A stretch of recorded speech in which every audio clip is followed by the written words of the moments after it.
What is everyone? 2 minutes in the box with Gordo. We are back and making full episodes again. Sorry for being MIA for a while. Been doing short clips, experimenting new ideas. So let's get to the headlines.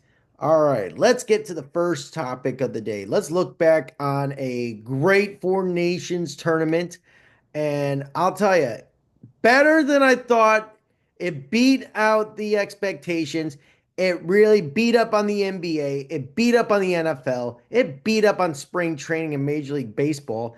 I mean, what a great tournament. And it beat out the All Star game for the NBA. I mean, it comes to show that hockey shows more pride and patriotism for their countries who they represent than entitled spoiled brats in the NBA who make $80 million a year and they complain about everything. I mean, that league is ruined for years to come. And I'll say this, USA and Canada, what a rivalry, you know. Everybody's been waiting a rematch for USA and Canada for the longest time. That matchup right there, the first one, 9 seconds and three fights. What a beauty brawl for the Kachuk brothers and JT Miller. I mean, that right there comes to show that hockey is alive, stronger than ever before. We're witnessing history, a rewrite in history, or a sequel, remake, whatever in history again. We're witnessing a nostalgic Sports Illustrated cover. Remember back in 1994 where we saw why is the NHL hot and the NBA is not? We're seeing a sequel to it, and it's a new generation. Hockey is growing. The NHL is moving and booming and grooving, but the problem is that the affordability for hockey equipment for the younger generation and for people who want to play, learn to play, etc. But the NBA is dying. It's a sad, sad thing to see. I love basketball. I love playing it, but the NBA has become this lazy, three-pointing, narcissistic, spoiled brat behavior. Like I said, $80 million a year salary. Inflation insane. That league deserves to be locked out for an entire year to reconstruct every player's salary. It's an abomination. These salaries are insane. Fans can't afford the tickets. Fans can't afford to watch their teams from any market they can watch. And it's just like there's no affordability anymore for basketball. Hockey, on the other hand, it's affordable. Okay. Four Nations come to show that hockey is alive and it's stronger than ever before. But congratulations to Canada. Obviously, Connor McDavid, he got his all star moment. It was just an exhibition. It was just an exhibition. Congrats, Connor. You got your clutch moment that you could have had in game seven of the Stanley Cup Finals, but you lost to the Florida Panthers. And you won a game, an exhibition international tournament. I mean, yeah, it was fun and all, but wait till the Olympics next year, buddy. You're going to have a rude awakening. And I cannot wait to see Canada and US in the gold medal game in Italy, and it's going to be a different story and a different chapter. And I hope Austin Matthews can step up and get rid of his choke and he can basically be clutch for once like Matthew and Brady Kachuk. All right, now, Seth Jones, he's on the trade block. It's a damn shame for the Blackhawks. He is $9.5 million a year. He's one of the best players on the back end. The Blackhawks don't have a Duncan Keith, Brent Seabrook, or whoever on the back end. Their lotto pick is in the AHL right now, who should have stayed at Michigan State for another year to develop, but he got greedy and rushed himself right into the NHL, and he's playing in Rockford. I would rather be playing in East Lansing, Michigan than Rockford, Illinois. God, who wants to live in Rockford, Illinois? Jeez. Ugh. But let's talk about Zach Jones' options. We've been hearing that he's been in negotiating trade talks with the Edmonton Oilers. Could you imagine it would be a one for one Evan Bouchard for Zach Jones? But I would not think that would happen. I would like to see them both play together, but it's the salary is the concern. But a one for one would work, but let's just see what happens right there on that front. Columbus reunion, the Columbus Blue Jackets possible reunion with Seth Jones. Him and Rensky.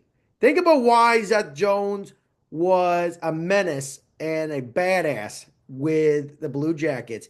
He had his moments with him because Shea Weber and Roman Yossi and those guys taught Seth Jones well, but he struggled in Nashville and then flip flop for Ryan Johansson. And he found his game in Columbus. Zach Rensky helped him out. And it was a great 1-2 defensive pair in the NHL at the time. But it sucks to see Zach Jones leave Chicago. I mean, he was underwhelming in Chicago. The pressure was too much for him. I believe he's going to be back in Columbus. That's a possibility. But who in the hell is in the mix for Seth Jones in Columbus? I've been hearing it's Dallas is also looking for a defenseman for a playoff push. They're also Colorado Avalanche is looking for a defenseman. Florida Panthers. Florida Panthers, I don't know about him going over there. The Panthers had the chance to draft him in 2013, but at the last minute, Dale Talon listened to his scouts and they needed a center. The center was more important than the back end at the time, and they took Sasha Barkov. It ended up being a home run draft pick at the end of the day. Barkov is three-time Selke winner, and he is a first team All-Star. He's one of the best two-way all-around players in the NHL. One of the best players I've seen since he's been in the NHL. He's mature, strong, and he can bleeping play. He can play 60 minutes. I don't care. I mean, he's a workhorse. But Seth Jones going to Florida, I don't see it happening. I got a feeling he's going to go probably within the division or within the Pacific Division. I mean, it's going to be an interesting situation with Seth Jones. The Eastern Conference is just too crammed up right now. And, everything is going to be delicate. And right now, the Detroit Red Wings, they are close to getting to the point of tying the Florida Panthers in the Atlantic Division. That Atlantic Division is so close, it's not even funny. Super close. You've got Florida with 71. You've got 70 for Toronto Maple Leafs, 66 for the Lightning, and then you've got 63 for the Red Wings and 62 for the Sens. I mean, that it's so god darn close.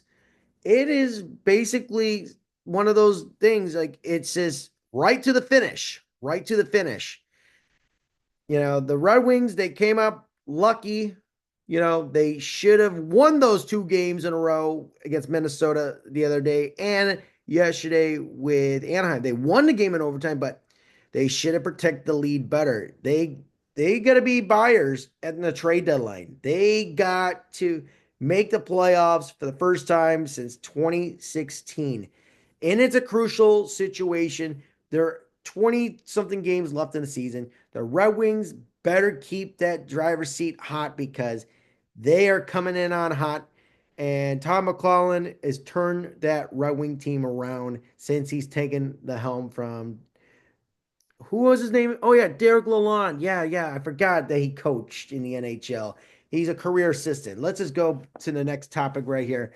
Last week, Kevin Weeks was talking about a report that circulated within the NHL that a group from New Orleans, Louisiana, meeting up with the NHL, inquiring an NHL expansion team to the city of New Orleans, the Big Easy, NOLA.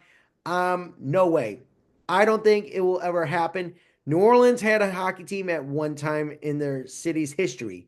The New Orleans Brass, 1997, 2002, ECHL. They were successful on the ice. They made the playoffs all 5 years. But, and here's a little fun fact though.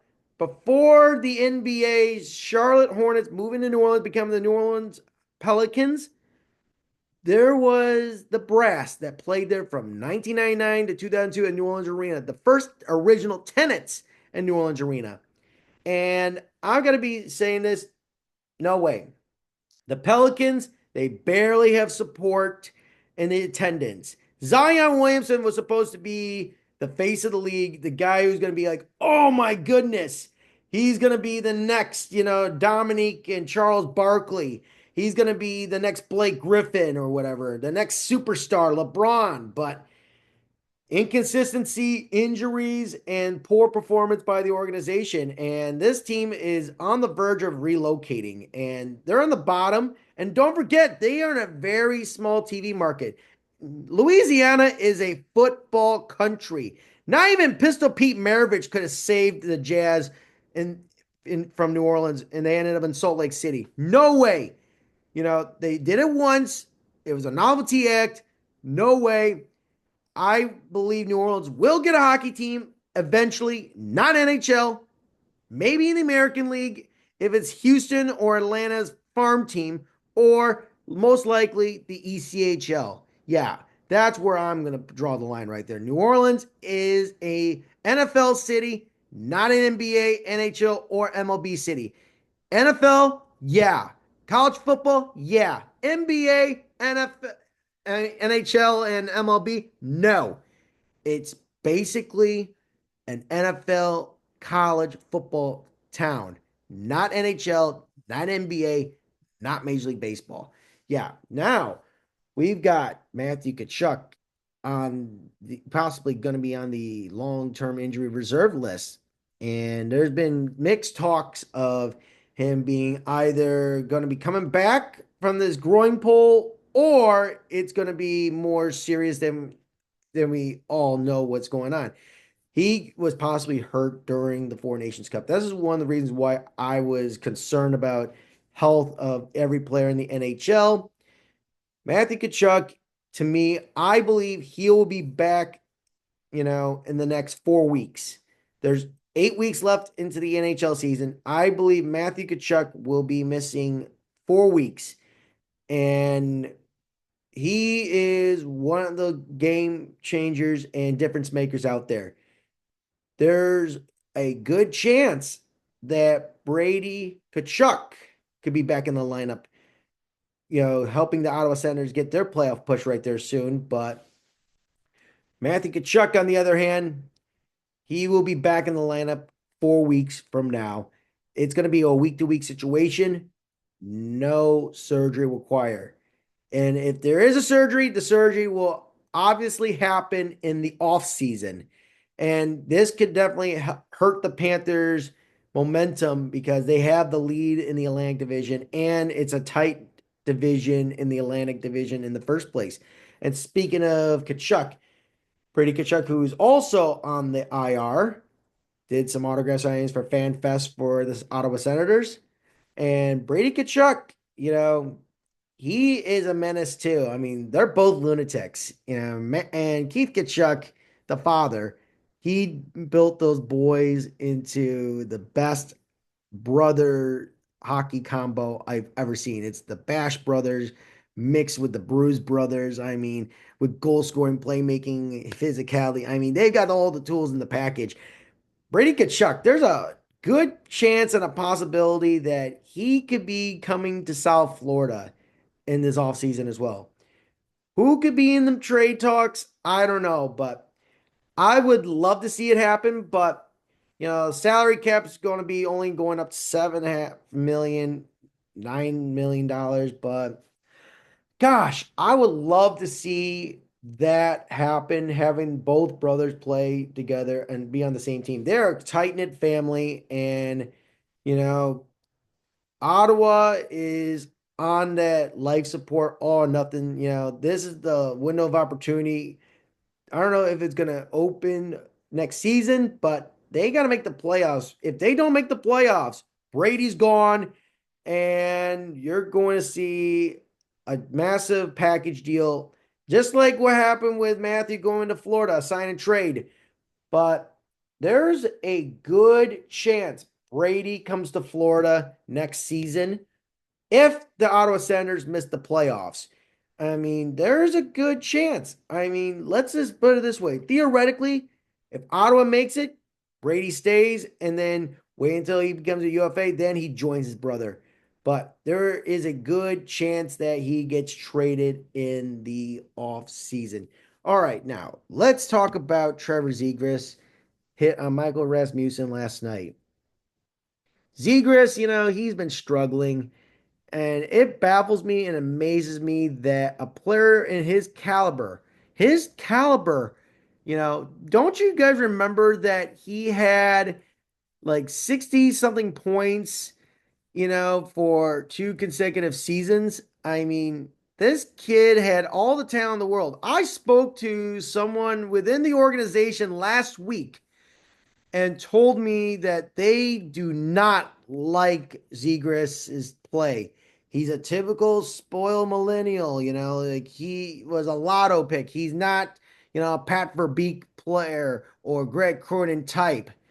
And looking at his numbers, last season, 6 goals, 9 assists, 15 points in 31 games. That guy was hurt the year before.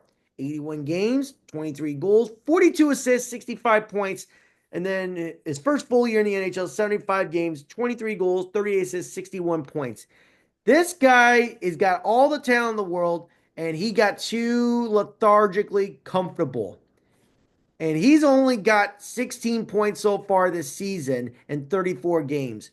This guy is worn out his welcome, and his hit on Rasmussen, I believe that he's going to get 3 games, maybe 5 games at most. But Zegras, on the other hand, like looking at his numbers, it's pathetic. What the hell? I'm looking at his contract right now. Signed a 3-year deal on October 2nd, 2023, 17.25 million. So basically his contract is up within the next season.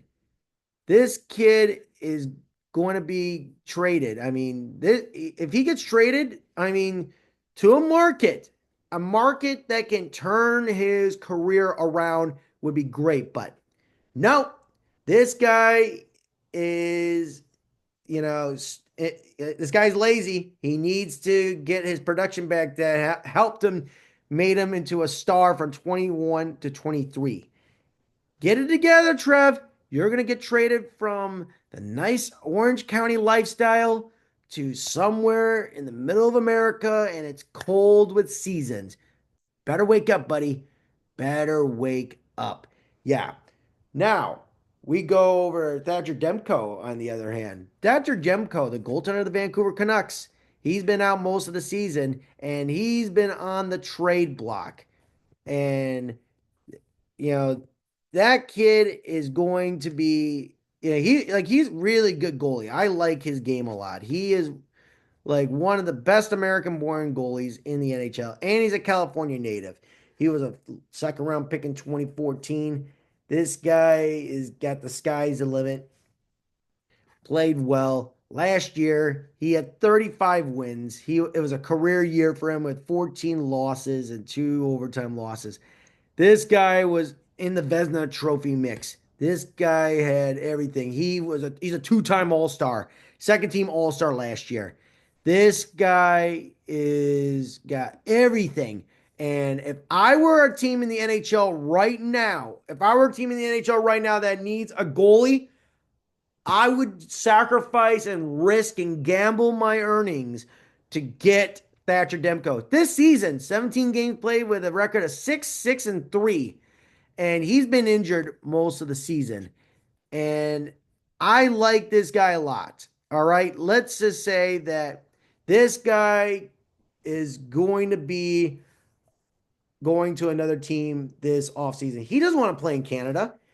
He's got he's got a $5 million cap hit. Okay, he's got $5 million cap hit, and I mean, like, I can name you teams that need a goalie right now. Detroit Red Wings could definitely use a goaltender, in the long run. I mean, Ville Husso, he overpaid in the minors, didn't live up to the hype with the Red Wings. Alex Lyon, he's a journeyman. He's a bit of a, head case, on the ice, you know, And, he's a good guy though, but I really think that, Cam Talbot, he's getting up there in age. The Red Wings could definitely use a goaltender in Thatcher Demko. And there's some unique teams around the NHL could definitely use a goaltender. Listen, finding a goalie in the NHL is like finding the golden ticket out of a chocolate bar. There's no way in hell. And I'm looking at the number, I mean, with a .918 save percentage last year, and he played lights out. Like I said, Vezina Trophy finalist. You can't find anyone like that in the NHL. You know, Maybe Carolina. Carolina could be a good destination for Thatcher Demko. Carolina is trying to get over the hump. They got to play New Jersey in the first round. Second round, who the hell knows? Maybe it's going to be Washington. I mean, Carolina could definitely use a goaltender in Thatcher Demko, in the future. That's another team.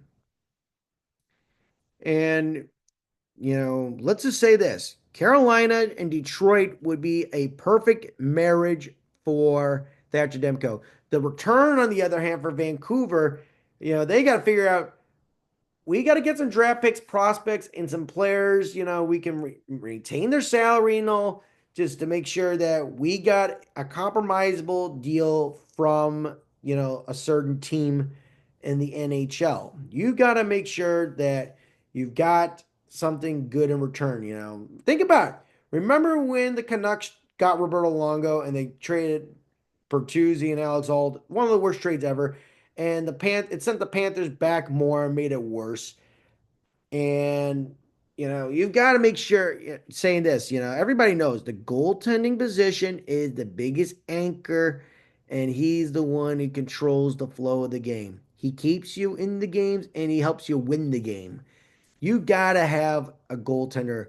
I mean, look at the resume, look at the stats. It doesn't lie. Thatcher Demko, he could definitely send the Canucks back, but let's say this. Their you know, their goaltending situation in Vancouver right now, let's just got I gotta tell you, the Canucks, their goaltending situation, and they are in the playoffs right now. They are a wild card. They are the second wild card team right now. And like it's creeping up on them. There and it's creeping, guys, and it's creeping. And Kevin Lincoln, he just got a 5-year contract extension. And the man was looking for a goaltending job. He got a 1-year, $875,000 deal this season. And he just got paid 5 years, 22.5 million. And he's got some good numbers here, people. He's got some good numbers, and he has definitely earned the Canucks front office trust. But he definitely earned the respect from the Vancouver Canucks. But the future is, can Kevin Lankinen maintain that starters quo? But they need a backup to help them balance everything out. Thatcher Demko, he is on the trade block. He's definitely going to get traded, not at the deadline, but at the draft and offseason. That's where I'm seeing the line being drawn. And speaking of Vancouver Canucks with trade situations, Elias Pettersson, very underwhelming. He's been underwhelming ever since he signed that crazy contract. And his numbers have not been inspirational. His numbers are pretty like didn't the guy score like 102 points 2 seasons ago, and he had 89 last year. This year alone, it's not pretty. I mean, good Lord. I mean, I cannot believe that this guy had 89 points last year. I know, like, this is like Huberto going from Florida to Calgary. I mean, 35 points in 51 games. That is not what the Canucks signed up for. And they traded the wrong guy. I mean, JT Miller's been playing spectacularly for the New York Rangers. Welcome back to your original team, JT. Honestly, what a mistake of a trade they should have done. $92.8 million for an 8-year extension. I mean, almost a year ago. Listen, money can change players and money can change people. Any circumstance, you can be very vulnerable and you can be prone to any disaster when you get that type of money. It's not a good situation for the Canucks on the cap floor. Da da da da. All right, now Alex Ovechkin, he's on the verge of greatness. The grade eight Ovechkin yesterday, hat trick. He is on the verge, 13 goals away of breaking Wayne Gretzky's all-time record. And statistically speaking, he has the best month in March when he's production is insanely, incredibly impressive. And I got to tell you, it's going to happen. And this is going to be a shocker to everyone. I'm predicting that when the Florida Panthers play against the Vancouver Canucks on March 22nd, I am going to be watching this game right in front of me, and Ovi is going to snipe one from his office space on the face-off dot in the corner.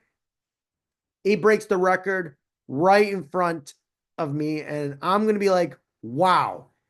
I mean, this goal was better than Brett Hall breaking Marcel Dion's goals. Yeah. Could you imagine? Could you imagine? Could you imagine that happening for Alex Ovechkin? You know, Ovechkin is on that verge. He could definitely break that record. Just think about it. He snipes it, bang, everyone, and it's gonna be a moment. Gretzky's gonna be there. The media, the Russian media, every media outlet will be there, and everyone's gonna be like, "Wow, Ovechkin breaking Wayne Gretzky's record at Emirates Bank Arena." That's my prediction. I'm predicting Ovechkin will break the record in Florida, March 22nd. That, it's going to happen. I'm telling you guys, it will happen. Now, let's talk about the NBA. I'm a hockey guy, all right? The NBA, it's on a down spiral, guys. The poor decisions that Adam Silver has done, LeBron James and the Diddy and the China and the whatever, and his insecurity, spoiled brat behavior have ruined the NBA's relationships with the fans and stuff. I mean, fans can't afford to watch their games on television, same as going to buy tickets to enjoy a night in town with your family and friends to go to an NBA game. It sucks to watch the NBA. I mean, the Dallas Mavericks, they did the dumbest trade of all time, trading Luka Doncic to the Lakers for Anthony Davis. You traded a franchise player who's a marketable generational player, the guy who's taken over Dirk Nowitzki. You traded him for an aging center, and there's been rumors that the Dallas Mavericks, they're looking for a new arena and with a casino in the arena, like a resort, Vegas style. That team is going to Vegas. It's going to happen. The Dallas Mavericks are going to Las Vegas because of this. And you heard the Pelicans, and earlier in the show, the Pelicans, that franchise's history is dead. It's going to move to Dallas when it happens. If it happens, I'm just saying lethargically and retrospectively, saying if it happens, it happens. But honestly, we all know it's going to happen. The NBA really shot itself in the foot. The ratings are down. Them lecturing us like a washed up college professor really did wonders. Oh yeah, trying to lecture us of their sociology and their social justice warrior belief talk. It didn't go anywhere. Popovich is never going to coach again. Steve Kerr, shut up. LeBron, you know, stay away from me and stay away from my family and my friends and their kids and stuff. Go back to your Diddy party and your Epstein stuff. But the NBA's in big trouble. You know, $80 million salaries a year, you're ruining the game. Stop this 3-point shit and you're, running up and down the court. But where the hell's the effort? Play every game. I miss the old NBA when you had Kobe Bryant staying on one team, Dirk Nowitzki staying on one team, John Stockton. And I miss the old work ethic. Michael Jordan, Kobe Bryant, the list goes on. I miss the old days.